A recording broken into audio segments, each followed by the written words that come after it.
l'espérance de la paroisse Sainte-Dévote. J'aimerais attirer votre attention cette fois-ci pour ce troisième dimanche de carême sur un événement important. Rappelez-vous, le premier dimanche, nous avons fait mention des 40 jours de Jésus dans le désert. Dans le deuxième dimanche de carême, nous avons fait mention aussi de Moïse et d'Élie. Et dans ce troisième dimanche, la première lecture que vous allez entendre et méditer, nous parlons de Moïse. Chaque dimanche de ce carême, nous parlons donc de Moïse des 40 ans dans le désert, de Moïse qui donne la loi, et ce Moïse qui va recevoir une révélation extraordinaire dans la première lecture. Et j'aimerais attirer vraiment votre attention, parce que ce passage de la Sainte Écriture que l'Église nous donne aujourd'hui de méditer dans le livre de l'Exode, eh bien, est d'une profondeur et d'une importance capitale. En effet, depuis toujours, l'humanité, les hommes et les femmes de toute civilisation, ont essayé de rechercher la divinité ou les divinités, quelque chose qui les dépasse. Voire même des philosophes comme Aristote, 4e siècle avant Jésus-Christ, avaient découvert, grâce à la métaphysique, l'existence de l'être premier.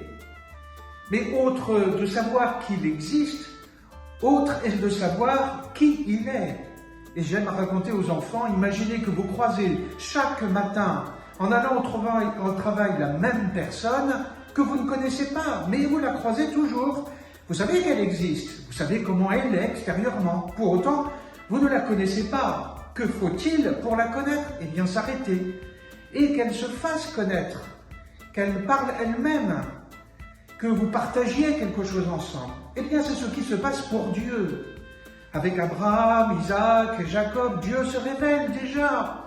Dieu se révèle d'une certaine manière. Mais là, aujourd'hui, dans le livre de l'Exode, lorsque Moïse est sur le mont Sinaï, eh bien Dieu se révèle à travers le buisson en feu, épisode que vous connaissez bien évidemment, mais surtout ce qui est très important, c'est le nom que Dieu se donne ou qu'il donne. Il se révèle par ce nom.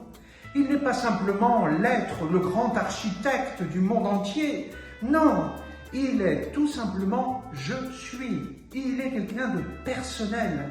Celui, pas qui il est, non, je suis celui qui suis, je suis. Et je voudrais vous lire la dernière phrase simplement de ce passage que vous allez entendre, évidemment, demain. C'est ce nom-là que l'on répétera d'âge en âge. C'est ce nom-là, et c'est précisément ce nom-là que d'âge en âge, plusieurs siècles après, Jésus-Christ lui-même, bien se donne. Vous pouvez le trouver dans l'Évangile selon saint Jean, chapitre 8.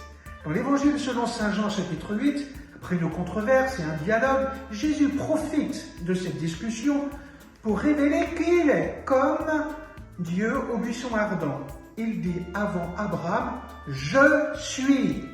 Je suis, évidemment ici, c'est le nom de Dieu. Voilà pourquoi, à cette époque-là, déjà, on voulait l'arrêter, parce que non seulement il faisait des miracles le jour du sabbat, comme il est dit toujours dans l'Évangile selon saint Jean, dans le chapitre 4, mais en plus, il se faisait l'égal de Dieu, Dieu lui-même. Il l'est de fait.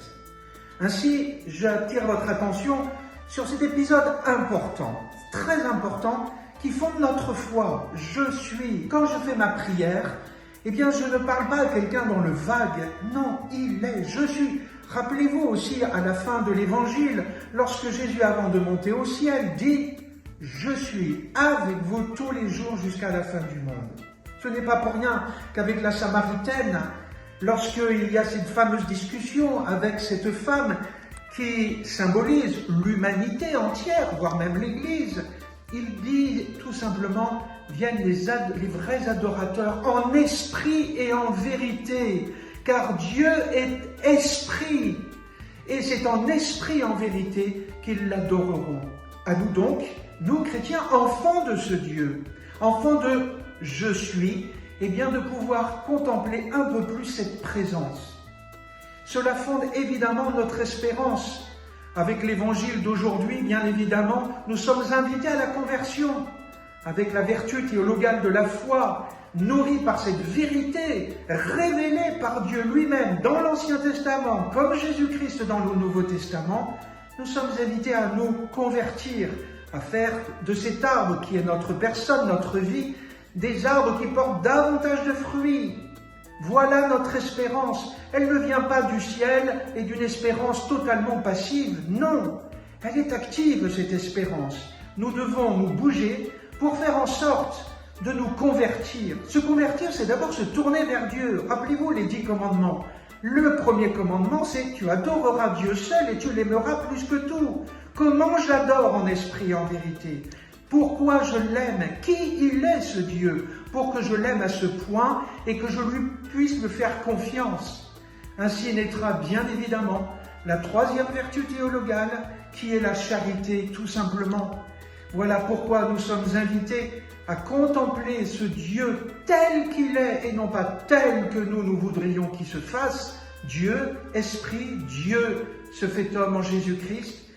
Et notre espérance, c'est de nous convertir à ce Dieu qui nous aime et à notre tour, nous sommes invités évidemment à l'aimer. Voilà la véritable conversion. Ainsi, écoute Israël, le Seigneur notre Dieu est l'unique Seigneur et dans la charité, fondée sur cette espérance de la conversion, tu aimeras le Seigneur ton Dieu, tu aimeras ton prochain comme toi-même.